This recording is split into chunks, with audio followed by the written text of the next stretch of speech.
Jaksa Agung ST Burhanuddin melakukan mutasi sejumlah kepala kejaksaan negeri di Indonesia. Mutasi tersebut mencakup posisi Kajari Jakarta Pusat, Kajari Jakarta Selatan, dan Kajari Jakarta Barat. Perubahan jabatan ini tertuang dalam Surat Keputusan Jaksa Agung Nomor Kep 414251/2025 tanggal 13 Oktober 2025, tentang pemberhentian dan pengangkatan dari dan dalam jabatan struktural pegawai negeri sipil di lingkungan Kejaksaan Republik Indonesia.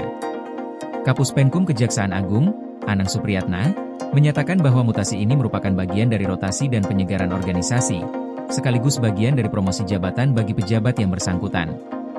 Berdasarkan dokumen resmi, Kajari Jakarta Pusat kini dijabat oleh Antonius Despinola. Sebelumnya, ia menjabat sebagai Kepala Subdirektorat Penyelidikan Tindak Pidana Korupsi, Tindak Pidana Khusus lainnya, dan Tindak Pidana Pencucian Uang pada Direktorat Penyidikan Jaksa Agung Muda Bidang Tindak Pidana Khusus Kejaksaan Agung. Antonius menggantikan Safrianto Zuriat Putra, yang kini menjabat sebagai Asisten Tindak Pidana Umum pada Kejaksaan Tinggi Daerah Khusus Jakarta. Sementara itu, Kajari Jakarta Selatan kini dijabat oleh Marcelo Bellah. Sebelumnya, ia menjabat sebagai Kepala Subdirektorat Tindak Pidana Kepabeanan, Cukai, Tindak Pidana Khusus lainnya, dan Tindak Pidana Pencucian Uang pada Direktorat Upaya Hukum Luar Biasa, Eksekusi, dan Eksaminasi Jaksa Agung Muda Bidang Tindak Pidana Khusus Kejaksaan Agung. Marcelo menggantikan Iwan Catur Karyawan, yang kini menjadi Kepala Subdirektorat Tindak Pidana Korupsi dan Tindak Pidana Pencucian Uang pada Direktorat Penuntutan Jaksa Agung Muda Bidang Tindak Pidana Khusus. Untuk Kajari Jakarta Barat, posisi kini diemban oleh Nurul Wahida Rival. Sebelumnya, ia menjabat sebagai Kepala Bagian Tata Usaha Pimpinan pada Biro Umum Jaksa Agung Muda Bidang Pembinaan.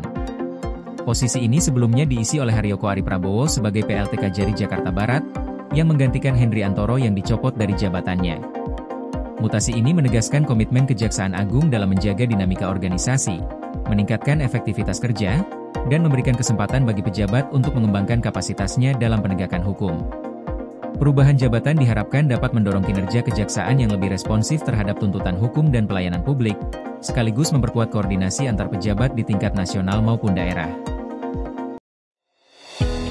Koordinasi PLN dengan TNGL jelang Hari Kesaktian Pancasila, listrik terbangun, alam tetap lestari. Panen perdana garam Aceh. PLN hadirkan energi untuk UMKM di momen menyambut Hari Kesaktian Pancasila.